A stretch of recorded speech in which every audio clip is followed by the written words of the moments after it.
this video, we will show you how to make screen record on macOS.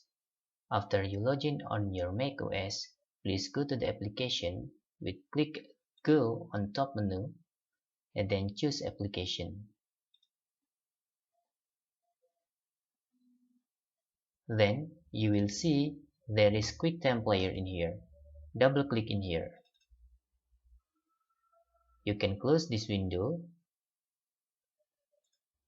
and right click on QuickTime Player. After you right click, there is menu New Screen Recording. Please click this. And then you can start recording in here by clicking this red button.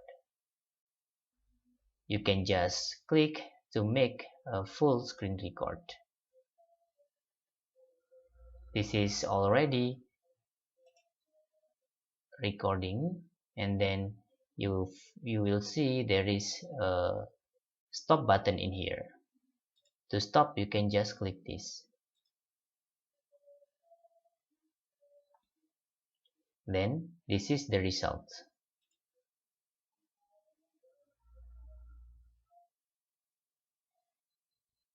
That's all tutorial how to make screen record on macOS.